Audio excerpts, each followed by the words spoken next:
விவசாயத்தை நிறுத்துங்க. இந்த இடத்துக்கு விடுவு காலம் பிறந்துருச்சு. நான் இந்த இடத்த வாங்கிட்டேன்.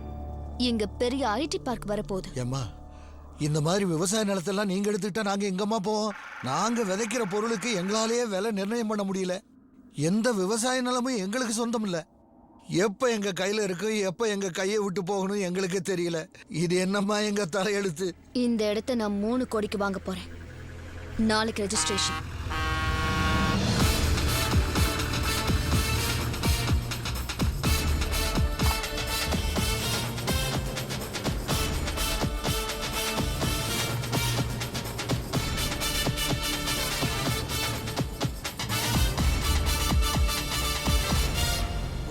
வணக்கம். ஹலோ மேடம், நீங்க 3 லட்சம் ரூபாய் அட்வான்ஸா கொடுத்து இடத்த தான் பிளாக் பண்ணிருக்கீங்க. ஆனா எங்க எஜமா 3 கோடி ரூபாய் கொடுத்து இடத்தையே ரெஜிஸ்டர் பண்ணிட்டாரு. இங்க ஹோட்டல்லாம் கட்ட முடியாது, ஒன்லி விவசாயம். யார் நீ? மலை, அண்ணாமலை. பாத்து இந்த இடம் என்ன? இதுக்கு பக்கத்திலேயே பல ஏக்கராவை வாங்கி அந்த இடத்த ஹைடெக் சிட்டியா மாத்தி காட்டுறேன். வேற எங்கெல்லாம் இடம் வாங்கிருக்கீங்க? கொடைக்கானல்ல 200 ஏக்கர் வாங்கிட்டேன். மதுரையில 100 ஏக்கர் வாங்கிட்டேன். சென்னையில 150 ஏக்கர்.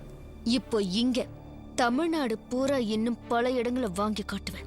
எல்லாரும் அந்த இடத்த வாங்கிட்டு இந்த இடத்த வாங்கிட்டேன்னு பெருமையா சொல்றீங்களே, நீங்க யாரும் அந்த இடத்த வாங்கலைங்க. அந்த இடம் தான் உங்களை வாங்குது.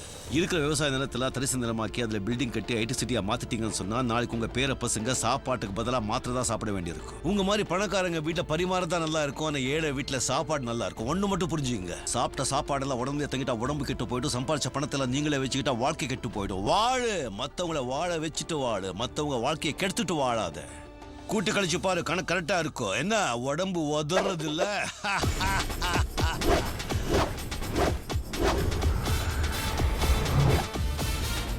இது எப்படி இருக்கு?